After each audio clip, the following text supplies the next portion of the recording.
Je vais te passer mon jour de congé à bosser sur chantier dans un de mes bâtiments. C'est cool, hein? Bon, est-ce que le budget de l'État doit être réservé les aides sociales aux familles françaises, si j'ai bien capté, hein, ou non? Tu es libre de répondre dans l'espace commentaire. C'est un peu le thème du jour avec la petite news actu de TPMP. On va commencer, mais avant ça, petit like et commentaire pour le soutien et le référencement. Et écoutons, voilà, Jordan Bardella qui a parlé, voilà, chez Apolline de Malherbe. Voilà, let's go, c'est parti. Qui est en train d'être débattu en ce moment à l'Assemblée, le président du Rassemblement national a parlé de déposer un amendement pour que les allocations familiales soient réservées aux familles françaises. Qu'est-ce que vous en pensez? C'est notre débat du jour. Il va arriver dans son vieux par-dessus râpé. Dans un instant, il va s'en aller l'hiver l'été dans le petit matin frileux d'Ivisio. Pour le moment, regardez, Jordan Bardella, il était chez l'excellente Apolline ce matin sur BFM.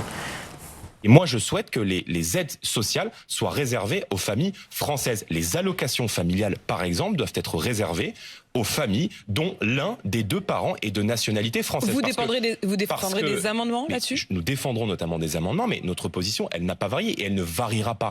Et je pense que notre modèle social ne peut pas être un modèle social qui soit précisément conçu pour absorber l'intégralité de la précarité mondiale. Et j'assume de dire, madame, que notre modèle social et l'attractivité de notre modèle social est évidemment une pompe aspirante pour l'immigration. C'est même pas la peine de mettre oui non, on sait que c'est non. Hein. Voilà, mais je vous le dis, on va pas non plus. Donc voilà. Guénolé aussi, non. Je vais poser une question à Laurel et Hardy. Ah ouais, les deux là. Ouais. Commencez pas avec les attaques personnelles, on va essayer de débattre du fond. Non, s'il vous plaît, laissez parler Fabrice. Okay. Heureusement que t'es venu, mon chéri, j'en pouvais plus. Moi. Tout à l'heure, Gilles, vous avez dit, mais ils sont mineurs. À Lyon, en 2022, rapport du parquet, 144 mineurs étrangers impliqués dans des actes de délinquance. Combien étaient réellement mineurs à la fin? Merci. Zéro. C'est tout, c'est tout. Combien n'étaient pas mineurs, si vous préférez? Fabrice, tu n'as même... Le gars n'a même pas commencé. Voilà, il distribue déjà la pelle. Pas besoin de te faire, ils n'ont même pas besoin de te répondre, tu les as sciés. Je vais donner pour le public, 116. Ouais. Combien tu peux le dire? 116 mecs interpellés n'étaient en fait pas mineurs. Sur les 144 déclarés mineurs, 116 ne l'étaient pas.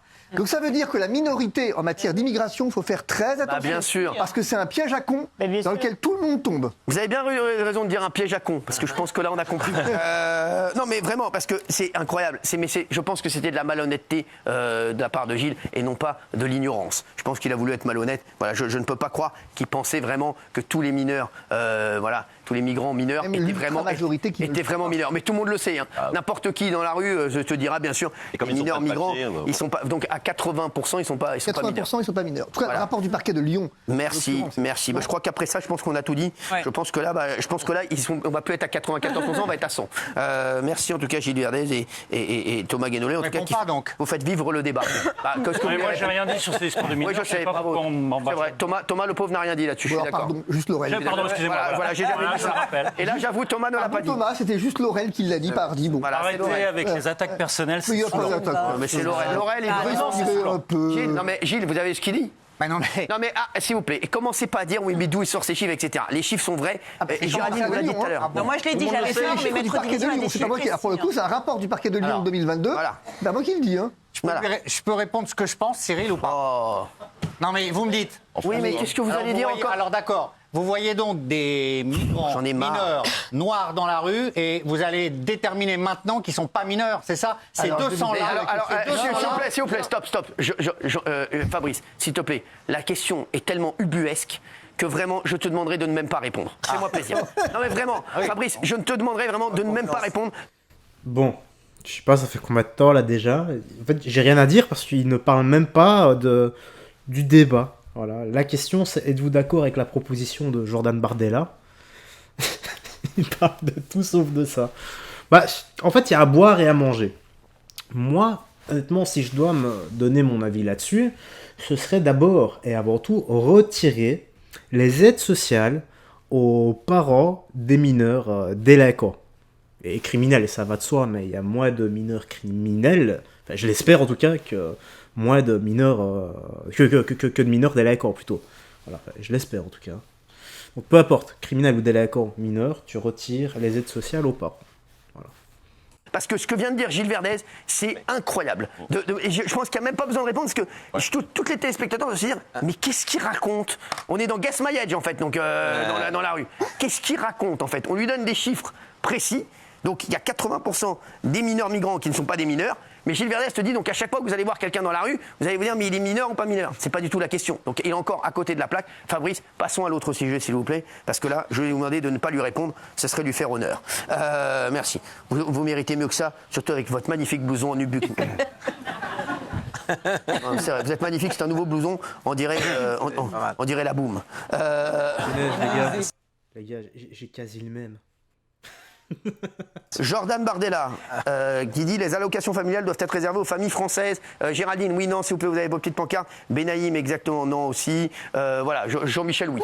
Bah, oui, mais je pensais que c'était déjà le cas, donc je suis un peu gêné parce que je savais même pas que quand tu n'étais pas français, tu avais le droit aux allocations. Donc ça, moi aussi, je savais pas. Que me conforter dans mon idée que c'est un peu. Si tu travailles, tu cotises. C'est bon. Oui, d'accord, mais oui, voilà. je ne savais pas. Et moi, je suis un peu d'accord avec vous. Divisio. C'est mon argument. On a deux problèmes là-dedans. Je suis désolé, hein, mais j'ai envie de citer Malraux, qui disait que la jeunesse attire la démagogie comme les mouches, comme le miel attire les mouches. C'est un peu c'est pas démago, son truc. C'est pas Norbert de Top Chef, ça, plutôt? Pourquoi c'est démago? C'est démago parce que c'est juridiquement pas possible aujourd'hui. Déjà. Voilà, le droit communautaire l'empêche. La Constitution l'empêche. Ces questions, elles ont déjà été tranchées, on a dit non. Mais alors attention, moi je vais vous dire un truc. Ça peut changer. Et ça peut changer. Il faut arrêter un moment de dire c'est pas possible. Une fois qu'on a dit c'est pas possible, maintenant, s'ils changent la loi, c'est ce qu'ils veulent faire. Alors le problème, c'est que changer la loi aujourd'hui, ça veut dire se poser la question de sortir de l'Union européenne. C'est possible, hein? Mais c'est ce que voulait Jordan Bardella à la base. J'avais pas compris ça. Moi, j'avais compris qu'avec François Asselineau et Florian Philippot qu'ils le voulaient. Mais sortir de l'Union européenne. Là, ça se discute. Oui, là, ça se discute. Là, honnêtement, si la France sort de l'Union européenne, il y a moyen de faire énormément de choses pour le pouvoir d'achat et la sécurité. Tant qu'on reste dans l'Union européenne, je vais le redire, hein, le boss de l'Union européenne, c'est Bruxelles qui donne ses directives à gauche, droite, etc. Tout doit passer par Bruxelles, qui est le boss de l'Europe. Mais qui est le boss de Bruxelles? Les States, les États-Unis.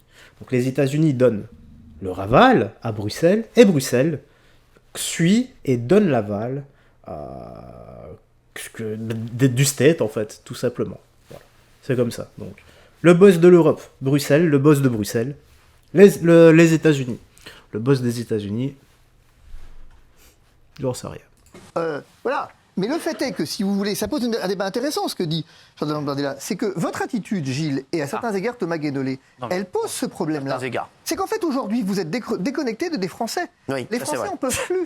Parce que la vérité, c'est quoi? C'est que depuis des décennies maintenant, on n'avait pas de préférence nationale, on avait une préférence étrangère. En tout cas, c'était ressenti comme ça. Et si c'est ressenti comme ça, c'est qu'il y a une part de vrai là-dedans. Je me permets de vous rappeler très vite que la Suisse applique la préférence nationale, les États-Unis appliquent la préférence nationale, le Canada applique la préférence nationale, l'Australie applique... Est-ce qu'on a des États fascistes? Non. La France applique la préférence nationale sur certains France, à sujets, certains égards, en effet. Certains égards. Et donc, c'est-à-dire qu'on voit bien que dans l'esprit, c'est ce que vous disiez, dans l'esprit des Français, il y a aujourd'hui une vraie question avec l'immigration, et il va bien falloir s'en saisir. Et quand Bruno Retailleau disait que l'état de droit, ça se change, ce qu'il voulait dire, c'est que l'état du droit, ça se change. Et c'est ce que vous disiez, Cyril. C'est qu'à un moment, peut-être qu'il est moment, c'est moment de tout remettre à plat, et de se dire quel contrat social on veut.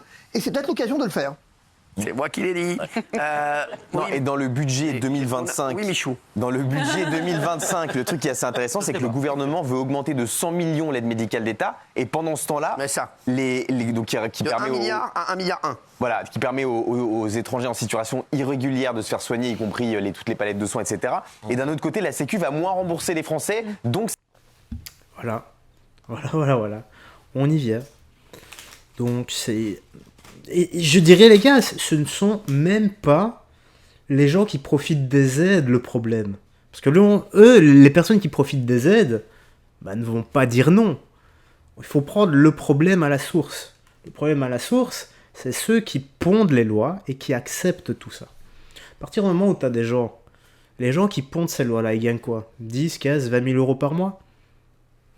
je sais pas, 20K par mois, t'es un peu déconnecté de la réalité, et quand toi, il te manque 100 balles pour finir le mois, voilà, que t'arrives même pas à payer ton loyer, qu'on te harcèle tous les jours pendant 25 ans pour payer ta baraque, voilà, parce que t'as un prêt immobilier ou autre, un appartement, bah, on te harcèle pendant 25 ans, et c'est des gens qui gagnent 20K par mois, qui pontent ce genre de loi. C'est eux les premiers fautifs, les principaux problèmes, en fait. C'est à cause d'eux. Voilà. Tout simplement. Ouais, c'est ma vision. Ça va coûter plus cher aux mutuelles. Donc moi, en temps de crise, en plus, il faut quand même rappeler qu'on est en temps de crise, ça me semble d'une logique implacable que la France aide les Français en priorité. Et Jordan Bardella, il est revenu sur un truc très intéressant, c'est que le RSA, qui est conditionné pour un étranger aujourd'hui à 5 ans de présence en France, lui veut le conditionner à 5 ans de travail en France. Et c'est pas pareil, et je pense que c'est ça qui fait la différence. Et c'est toujours la même chose, on demande à toujours les mêmes gens, les honnêtes gens, les Français qui bossent de faire des efforts, et de l'autre côté, on a une générosité accrue envers des gens qui n'ont pas le droit d'être là. Donc au bout d'un moment, il faut arrêter. Il nous reste 2 minutes de débat, parce qu'on va faire très vite là-dessus. Gilles Verdez. Maître Division, ce qu'il dit, c'est Attendez, on va écouter Gilles Verdez, qui est toujours qui est incroyable. Je vous jure, c'est incroyable. En tout cas, moi, je loue vraiment l'abnégation de Gilles Verdez. Il prend 8 KO dans l'émission, mais il revient. C'est un truc de fou. C'est une machine. C'est une machine. Il faut se battre pour ses idées, mais vous êtes avocat et vous remettez en question l'égalité des droits entre Français et étrangers. Bien sûr. Deux Italiens qui sont en France, ils n'auront plus d'aide. C'est ça que vous voulez d'être Italien. N'importe quoi, maître. Non, pourquoi vous ne répondez pas là? Je vais répondre à ça. Ah, merci. Je vais vous répondre à ça. Je vous ai d'abord dit que l'état du droit l'empêchait. D'accord? Je vous ai dit qu'en l'état du droit, c'est pas possible. Voilà. Mais je vous ai également dit que la souveraineté est populaire. Je ne vous l'ai pas dit, mais je vous le dis. La souveraineté est populaire. Et que donc, à un moment donné, si le peuple français a envie de changer les règles, c'est quand même pas vous qui allez l'empêcher de le faire. Non, c'est pas Gilles Verdez, non. Stop. C'est-à-dire qu'à un moment donné, il faut arrêter. C'est pas vous qui allez l'autoriser. Attendez, moi j'autorise rien. Il y a 11 millions d'électeurs qui l'ont autorisé, manifestement. Il y a 11 millions de Français, ceux-là même que Thomas Guénolé veut effacer, eh bien, c'est le parti qui veut interdire. Non, mais ils ont quand même dit. Le pauvre, il a rien dit. Non, mais je veux dire. Non, mais c'est bizarre. Il a dit. Il a dit dans un livre. Le fait est qu'il veut effacer le Rassemblement national, Guénolé. Vous avez 11 millions de Français qui ont, eux, ont dit. Attendez, il faut effectivement remettre. Thomas Guénolé, il veut effacer le Rassemblement national. Donc je veux l'interdire. C'est comme incroyable. Voilà l'amour, la paix, la tolérance. Voilà, tu peux dire absolument tout ce que tu veux, faire tout ce que tu veux, mais sauf quand tu n'es pas d'accord avec moi. Le corps du bien. Interdire le parti, ou effacer les électeurs. Faites reset déjà sur les idées psy que vous dites, il y a beaucoup plus de travail. On va voir, êtes-vous d'accord avec la proposition de Jordan Bardella? S'il vous plaît. Oui, à 95%, 100 à 5%. Je peux répondre là-dessus sur les allocs? Vous avez 1 minute, mais... D'accord. Ok, en version ultra courte, les allocations familiales, elles sont payées par les cotises, la CSG, la TVA, etc. Les immigrés payent eux aussi les cotises, la CSG, la TVA, etc. Donc, puisqu'ils financent, c'est normal qu'ils y aient droit aussi. C'est fini. C'est pour les nouveaux entrants, en fait. C'est pour les nouveaux entrants, exactement. Ça ne sert pas d'appel d'air. Ça n'a rien à voir, c'est des nouveaux entrants. On continue à faire de l'île. Non, mais ce que disait... S'il y a un appel d'air, pourquoi les gens essaient de traverser la Manche pour se barrer de chez nous? Ce que disait Jordan Bardella, c'est pour les nouveaux entrants, je pense. Donc, votre excusez-moi, non, mais je dis juste... Votre démonstration est caduque. Non, mais même quand ils arrivent, et puis c'est de la s'ils cuisine. arrivent, mais non, c'est pour voilà, c'est pour les nouveaux arrivent, c'est pour bosser. C'est de la technique, c'est de la cuisine. À un moment donné, vous enlevez tout le poids politique. Gouverner, c'est prendre des décisions courageuses. C'est à un moment donné assumer ses choix. On a un désaccord de politique là-dessus. Je pense que quand on finance, on a droit. C'est une décision politique. Merci. Fabrice, tu vas me manquer jusqu'à demain. Ça se tient. Ce qu'il dit, ça se tient. Si tu bosses, oui, tu as droit. Ça se tient tout à fait. Mais comme j'ai dit, moi, peu importe que tu bosses ou non, à partir du moment où... oui, d'abord, oui, là je suis d'accord. Tu bosses, tu as droit. Peu importe. Mais à partir du moment où même si tu bosses et que ton enfant est un délinquant notoire et que tu fais rien pour le remettre sur le droit chemin, oui, on enlève les cotisations sociales. Pas les aides, pas les cotisations. Les aides. Mais il revient demain. Bah, j'espère bien. Si quand il n'est pas là, je suis comme un enfant sans jouet. Bon, bah, ouais, on va arrêter là. Fini le blabla. Enfin bref, dis-moi dans l'espace commentaire ce que tu penses de tout ça. Moi, honnêtement, j'avais pas grand-chose à dire là-dessus. Voilà, j'ai parlé quoi, même pas 1 minute aujourd'hui, donc peut-être parce que je suis fatigué que... De toute façon, j'ai dit ce que j'avais à dire, tout simplement. Bref, prends bien soin de toi, des gens que tu aimes, et que Dieu te garde. Bye bye. Fais très attention à toi.